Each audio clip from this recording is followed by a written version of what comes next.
Have you heard of the Great Resignation? Capital letters?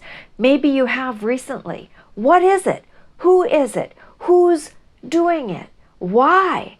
And how might this impact you? This is what we're going to talk about today. And at the very end, I'm going to mention the key thing for you to consider if you are thinking of joining the Great Resignation. I'm Jenn Swanson, your career coach, and I help you to get the job, love your work, love yourself, and advance your career.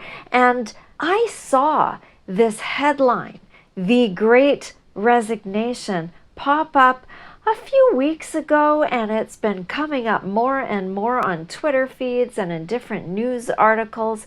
And I thought, what is going on? The term was coined by Anthony Klotz, who is a university professor from Texas A&M University in the United States.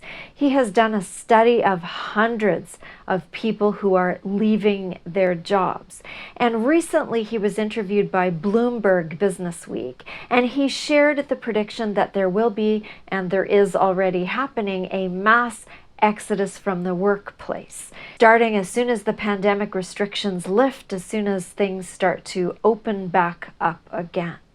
Now, there have been other studies. Some have estimated 40%, others say 50%. A Microsoft survey that surveyed over 30,000 employees found out that 41% of workers out of that 30,000 were considering quitting or changing professions. A more recent report by Monster.com reported 95% of employees were considering leaving. Whatever the number is, it's a lot more than usual at one time. So who is quitting? Not everyone, but anyone who wasn't happy to start with way back when, before the pandemic, may have been holding on to the job a little bit longer than they normally would have done, despite really wanting to get out of there, not wanting to be there anymore for whatever reason, because everything was uncertain. Feels like a long time ago, but do you remember way back when?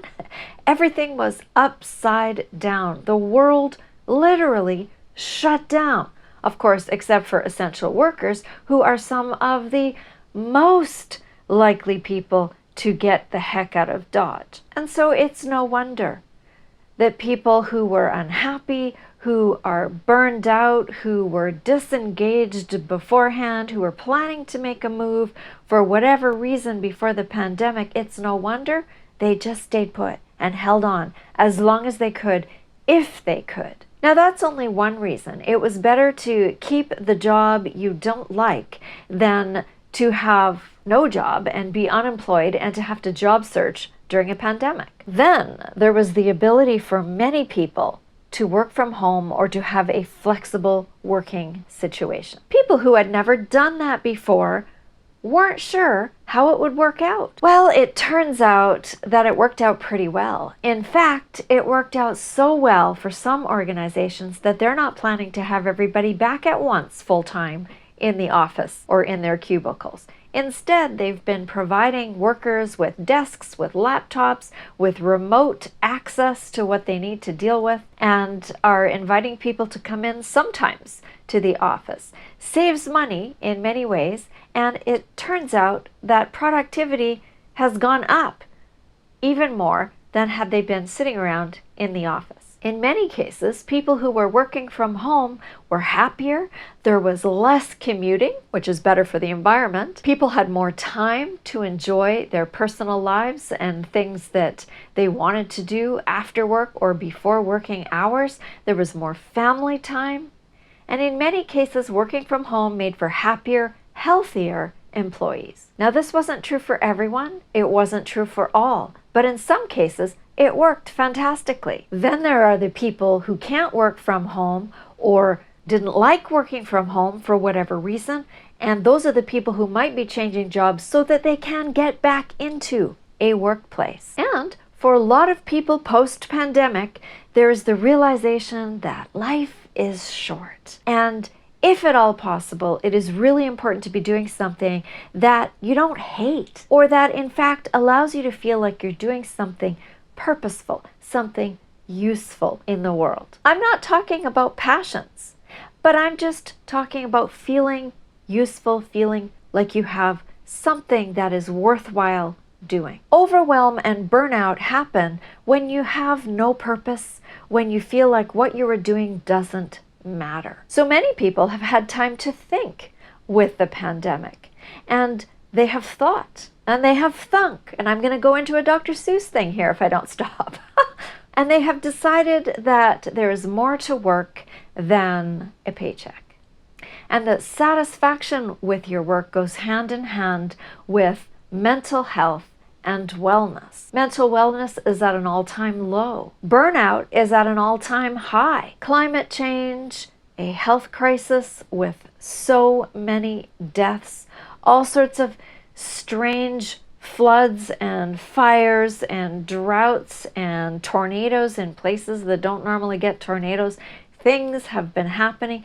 The economy, there are endless reasons to feel stressed, to feel anxiety, and to feel unwell mentally. Looking after ourselves has never been more critical. And so it makes sense that people are going to make choices and decisions so that life can be even just a little bit less difficult and stressful and hard than perhaps it has been if they don't like what they're doing or the way that they have to do it. Are you considering being part of the Great Resignation, or are you more interested in staying put where you are and making your workplace the best that it can be? There are no right or wrong answers here. It's just a question. Put your answer down in the chat. I read and respond to every single one. Hit that like button and subscribe, and let's get to the one key consideration that you really need to think about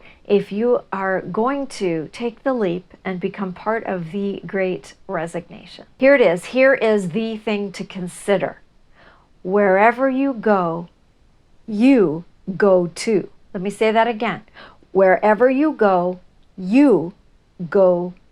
too. In other words, is the problem of you being unhappy in your workplace external? Is it circumstantial? Is it because of the actual workplace or the actual profession you are in, or the thing that you have to do, the job that you are doing? Because if so, then you can certainly change that. Or is your unhappiness, is your dissatisfaction with it internal? Is it more about your own inner dissatisfaction? Because if it's the second case, changing locations and changing positions might not make a whole lot of difference if you are not doing the inner work to resolve what it is that is making you unsatisfied in the first place. Now that might sound a little bit odd, but it's absolutely true. If you are unhappy with yourself and your own performance or your own success levels, then changing the external circumstances might work for a little while.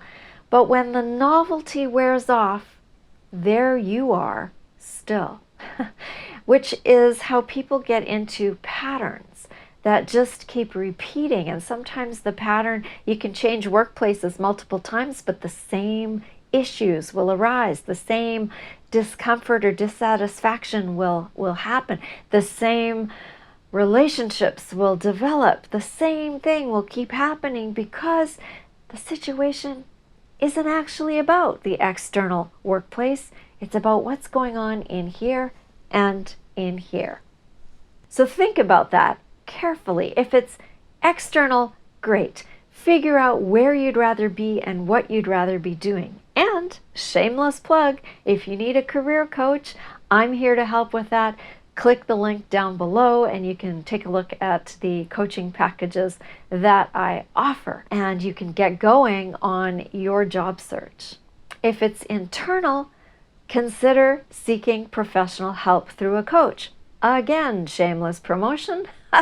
Or through a therapist or a mentor or a really good friend whose wisdom and advice you accept and feel like listening to. Because if you do all of that, then you might find that the place you're in right now is not so bad after all.